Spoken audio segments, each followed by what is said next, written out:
let me say quickly, the words can tear you down. Is there anyone here ever did any self-talk? Anyone in here ever did some self-talk? You know, it was self-talk that messed up the prophet and made him suicidal. Because he got to a point in his life where he said, I'm all by myself. As we look in the book of Philippians, my brother and sister, here is Paul. He is in prison. He is in jail. He is incarcerated. He could have a lot to be negative about, but instead he's positive. He talks about rejoicing 16 times in this book.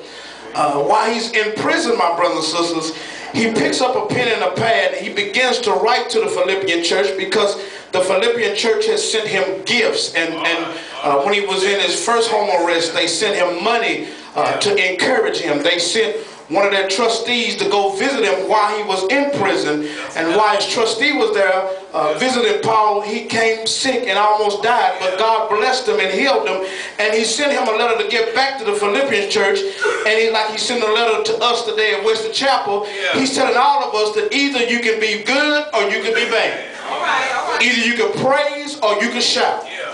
Either you can praise and say, I'm going to complain about all the problems I'm going through. But let me tell you something, my brothers and sisters. As a Christian, you ought to rejoice knowing that God will make a way out of no way. Can I tell y'all something, my brothers and sisters? Sometimes we're so close to the problem, or in the middle of the problem, we forget about our past, where God has brought us from a mighty long ways. And it makes us want to give up on God. But I don't know about anybody else. I'm learning to step back and not always complain about the trials and the tribulations I'm going through. I've learned to step back and say, it's not about me, it's all about him. Is there anybody, about 4 or 5 people know what I'm talking about? It's not about me, but it's all about him. Can I help you with something, my brothers and sisters? I remember when my son was very small. And little Darrel, he was the type of child that if he was asleep and you picked him up, he would automatically start swinging. He would fight. Does anybody know what I'm talking about? When your baby is asleep and you're trying to wake them up and pick them up, and they automatically start fighting.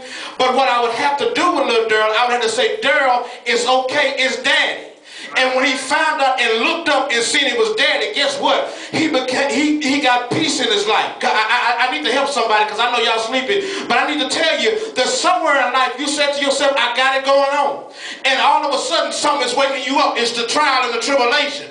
And you're getting up complaining and fighting. But God says, it's daddy. I got you. Don't worry about it. I wish I had about 10 people know what I'm talking about. Is there anybody going through trials and tribulations in here, and you waking up saying, daddy, I don't understand, but once daddy gets you in his arms and say, it's daddy, I got you. Does anybody know you can go back to sleep? Can I tell y'all something? That Darrel, after he found out it was daddy holding him, guess what? Darrel went right back to sleep. I'm talking to somebody now, because your faith is being rocked and your life is being rocked. And you said to yourself, I don't think I can make it. But let me tell you something. If God is your father, if Jesus is your brother, and if the Holy Spirit is your comforter, you ought to wake up and look at God. Touch your neighbor and say, neighbor, you ought to wake up and know it's God. It's God. Whatever I'm going through is God. If I don't have enough money, guess what? God is still with me. If my body is racked with pain, guess what? God is still with me. If I'm having trouble in the church, it doesn't matter. I look up. Touch your neighbor and say, neighbor, look up, look up. That's why the songwriter says, I will lift up my eyes to the hills, which cometh my help coming from the Lord. Does anybody here know that my help doesn't come from President Obama?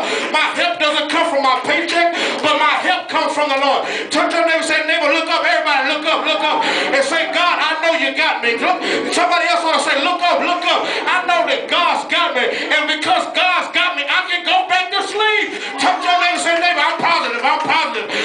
Somebody say, Pastor, you don't understand what I'm going through. I understand what you're going through, but I want to encourage you today to say, either you can look at the mud or you can look at the stars. That's why somebody said in the story,